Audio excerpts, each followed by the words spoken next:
안녕하십니까, 삐뚤칠판입니다. 지난번에 저희는 뭘 했었냐면요, 바로 고려의 사건에 대해서 했었죠. 그리고 오늘 같은 경우에는 고려의 경제를 해야 되죠. 사회경제. 그래서 먼저 경제 파트부터 보려고 하는데요. 경제 같은 경우에는 이 두 개가 모든 걸 정리하고요. 화폐가 있긴 해요. 사실 화폐가 있는데 화폐 사진 첨부를 아직 못하기 때문에 일단은 화폐는 상평통보가 대표적으로 있었고요. 건원중보 그런 게 있었다. 활구 그런 게 있었다. 활구의 다른 명칭은 이제 은병 그런 게 있었다. 이제 하면 되겠습니다. 그 다음에 전시과와 과정법이 있습니다. 전시과 같은 경우에는 저희가 노급 배웠었죠. 노급 신라 시대 때 이제 노급이란 걸 배웠었는데 그게 수조권을 주는 거였죠. 수조권이 뭐냐고 묻는다면 그 땅 안에서 그 세금을 거둘 수 있는 권리를 부여하는 게 수조권이라고 말했습니다. 그래서 전시과가 바로 고려시대판 노급이라고 말하면 되겠는데요. 시정 같은 경우에는 먼저 시작했던 거고 개정을 하고 다시 바꿔서 경정 이렇게 세 가지의 전시과가 있습니다. 시정 같은 경우에는 전 현직 관리에게 인품과 관등을 보고 그거에 따라서 이제 전시과 즉 수조권을 나누셨습니다.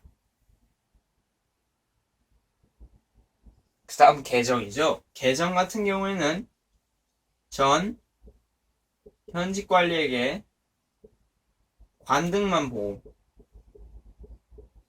여기서는 인품 즉 약간의 성격 그리고 관등 지금의 뭐 관직의 위치 그런 걸 보고 했는데 개정 때는 관등만 보고 했습니다. 그리고 사실 이렇게 갈수록 땅을 계속 나눠주고 있는데 수조권을 계속 나눠주고 있는데 나라가 작잖아요. 그러면서 좀 한정이 되죠. 그러니까 더 이상 줄 땅이 수조권이 없다거나 그럴 수 있기 때문에 이제 줄입니다. 현직 관리에게 관등만 보고 하는 것이 이제 경정 전시과 이렇게 되겠습니다. 점점 범위가 줄어 나가는 게 확실히 보이죠. 이렇게 하나씩 없애는 게. 그래서 전시과는 그렇게 있었다. 과전법입니다. 과전법 같은 경우에는 이제 관리들에게 땅을 나눠주는 건데 공음 같은 경우에는 공음전인데요. 공음전 같은 경우에는 5품 이상의 관리예요. 과전법에서 이 과전은 그냥 관리라면 다 나눠주는 땅인데 공음 같은 경우에는 5품 이상에게만 나눠주는 거고요. 사원 같은 경우에는 그냥 절에 따라 즉 그 불교에 그 있는 사원 그 절에 따라서 나눠줬던 땅입니다. 그래서 이때 불교가 발전했다는 것을 알 수 있었죠. 그 다음에 사회 파트인데요. 사회 같은 경우에는 일단은 신분부터 봐야 되지 않겠습니까? 주 세력이 어떻게 변하는지를 봐야 되는데 그거는 맨 처음에 저희가 쭉 정리했을 때 한번 봤었습니다. 호족 그 다음에 이제 문벌귀족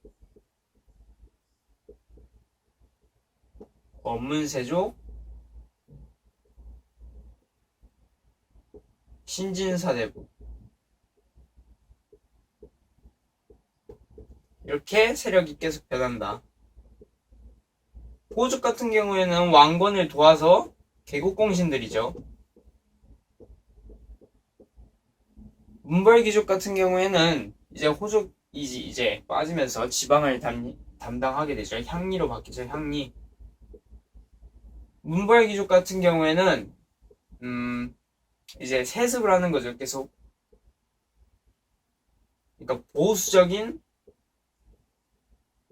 태도를 계속 보이죠. 계속 그 왕 귀족들끼리만 계속 결혼을 해서 계속 내려가는 대를 이어가는 그런 이제 귀족들이었던 거죠. 그리고 검은세족 같은 경우에는 신원파죠. 대표적인 신원파. 그리고 마지막에 신진사대부는 이제 개혁을 하는 거죠. 나라를 바꿔야 된다. 물론 거기서 온건과 급진으로 나뉘죠.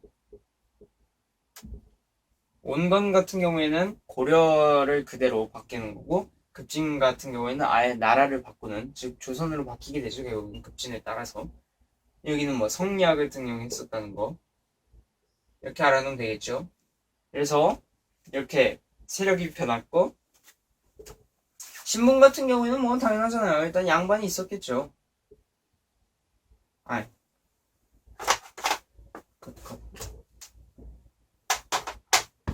신분 같은 경우에는 당연하잖아요. 맨 처음에 귀족이 있죠. 다음 중인, 뭐 양인, 천인, 천민 이렇게 있겠죠. 귀족 잘 살았다.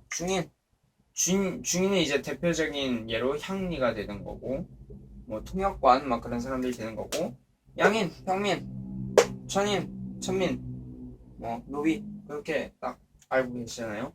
양인 역시나 먹고 살기 힘들었겠죠. 그런 겁니다. 그냥 그런 게 있었어요. 먹고 살기 힘들었으니까 도와줘야죠. 의창. 예전에 진대법을 설명할 때 잠깐 언급했을 겁니다. 아마 의창 같은 경우에는 이 양인들을 도와주기 위해 봄에 갚게 하는 거, 그 겨울에 빌려줘서 뭐 봄에 갚게 하는 그 대출 제도 같은 게 의창이었다고 할 수 있겠습니다. 그리고 상평창인데요.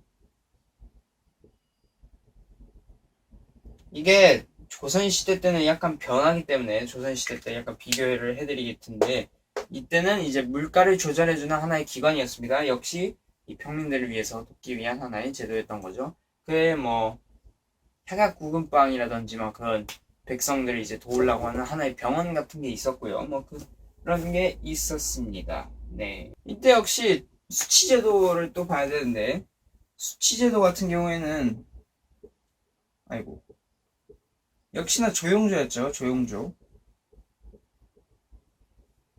네, 예전에 제가 조용조를 아마 잘못 설명했던 게 여기 조세 공납역이라고 표현을 했더라고요. 조세 공납역입니다. 즉 용이 이제 군역이고요. 즉 그 노동력, 그리고 이 앞에 있는 조자가 조세, 즉 토지에 대한 세금, 그리고 뒤에 있는 게 공납 이렇게 되는데, 토지 같은 경우에는 왕거 때 말했죠. 10분의 1만 최소한 거둘 수 있도록 한 거 이렇게 있었고, 이때 여성의 지위는 역시 호적에 이제 쓸 수 있을 정도로 아직 그렇게 낮거나 하지 않았습니다. 조선 시대 가서 조선 초까지도 괜찮고, 조선 이제 뒤로 갈수록 이제 여성의 지위가 좀 낮아진다. 그렇게 알아두면 되겠습니다. 이때 여성의 지위가 낮다고 하면 틀린 보기가 되겠죠. 다음 주 같은 경우에는 원래 문화사 파트가 아직 안 된다고 얘기를 했기 때문에 고려 말기 어떻게 망하는가 이 파트를 보도록 하겠죠. 즉 조선의 건국이라고 말해도 나쁘지 않을 것 같습니다.